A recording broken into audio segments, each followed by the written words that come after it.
Welcome back, guys. Thanks for tuning in. Thanks for taking the time to spend a little time with me. I always appreciate that. And what we got here, quick video, man, in regards to the new player ratings attributes in Madden NFL 19.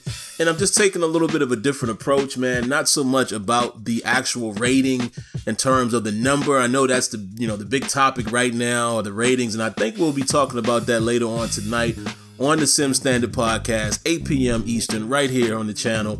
Shameless plug right there. But I think we'll be talking about that in full tonight.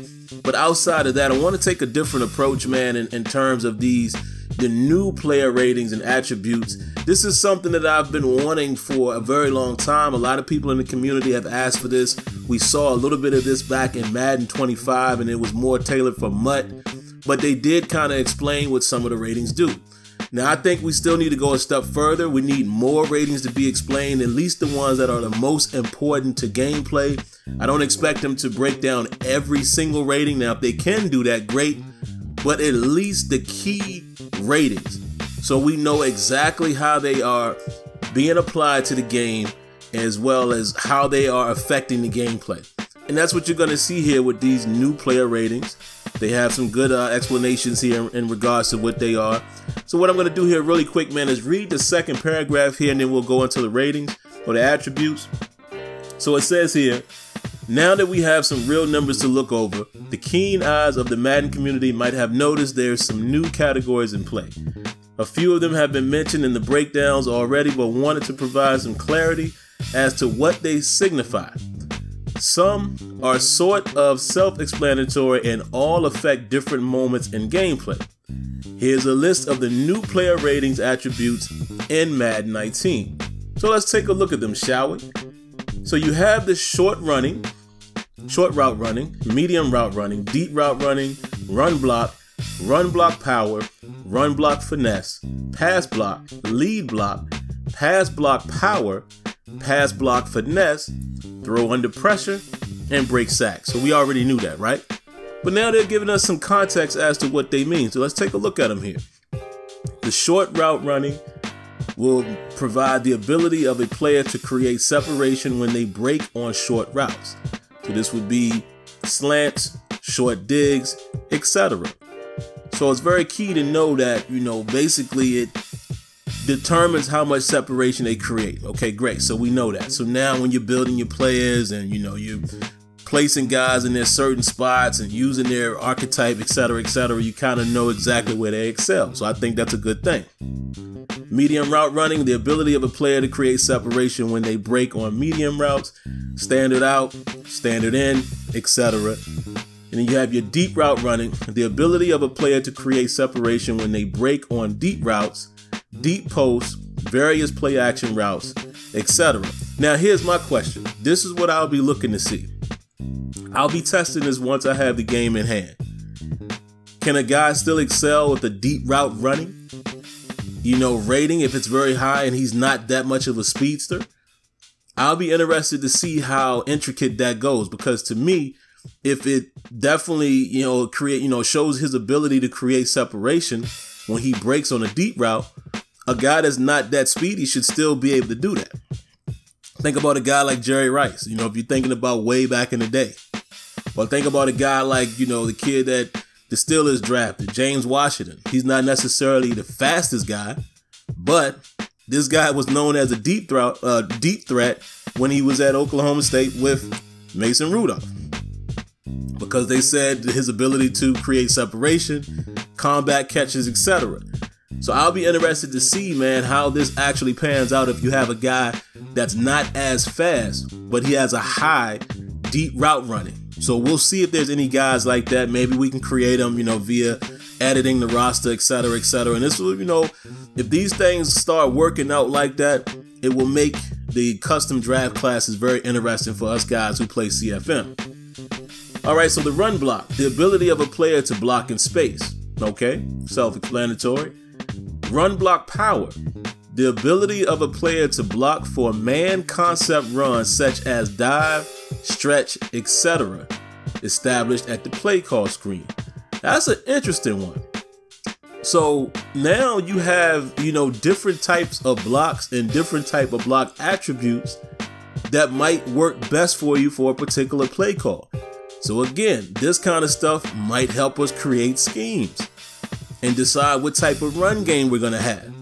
You know, am I going to be more of an inside run team or an outside run team? This is the type of stuff I like. This is the type of stuff I want to see Madden continue to go further and further down that rabbit hole. Being able to create separation between players, separation between schemes, separation between the way, you know, you approach your opponent or how you choose to play based off of your personnel. This is the type of stuff I've been asking for years. And it looks like they're taking a step in that direction. Again, we got to see how it plays out. So then you got your run block finesse, the ability of a player to block for zone concept runs such as inside zone or outside zone. Now again, the way I look at this and where this would excel for me, having, you know, obviously a guy like Le'Veon Bell in the backfield, this will allow me to determine where I'm most successful, more on inside runs or outside runs. So I'm interested in seeing how that plays out. Now, pass block is interesting. The ability of a tight end, running back, or offensive lineman to block a pass rusher who does not utilize a pass rush move. That's interesting. That is very interesting. So it's going to be very, very, very interesting to see how this all plays out. So again, it says right here, this is when they're not utilizing a pass rush move. So if just an oncoming defender and they meet them head on, it will determine how well they're able to pick up that block. All right. Now, lead block is the ability for a lead blocker to successfully block a defender, fullback, pulling lineman, etc. Makes a lot of good sense there. Pass block power. The ability of a player to block against a defender who is using a power rush move. Okay, so this would counteract guys who have a high power rush ability. You know, using my own team, a guy like Cam Hayward, I'm sure is going to have a high power rush ability. Maybe even a guy like Stephon Tuitt, because those guys are more power more so than finesse. So then if you have a left tackle or a right tackle or whoever that has a high pass block power, they're going to be less successful against those guys. Makes a lot of sense, right?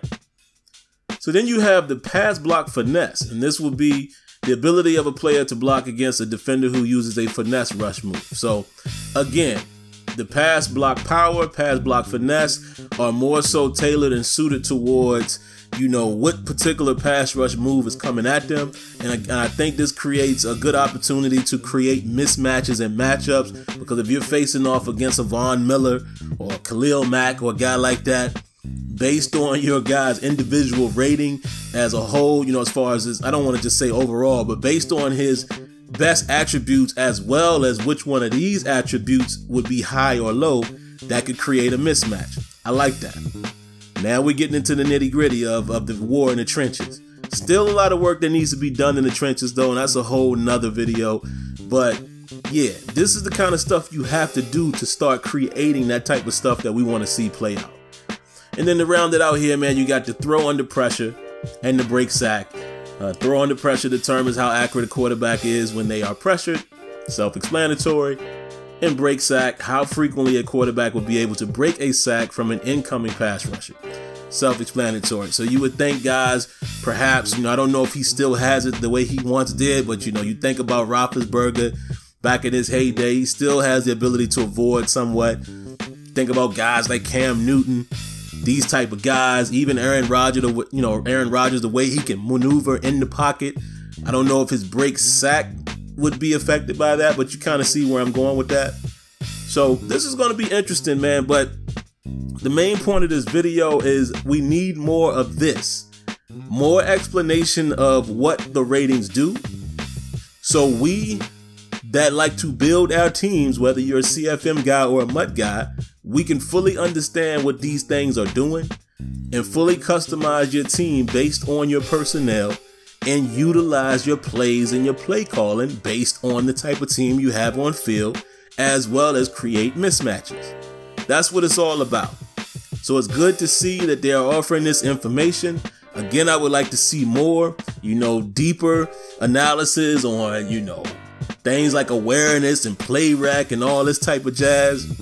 We need that. So hopefully we can get something like this to come out, by lunch or, after lunch or whatever, to explain the rest of the ratings. All right, so that's going to do it for this particular video, guys. If you haven't already, make sure you subscribe to the channel. Click on those notifications so you're fully aware of the next video. And I promise, guys, it'll never hurt you to hit that like button. All right, that'll take care of it for this one. But until next time, let me know what you think. Peace.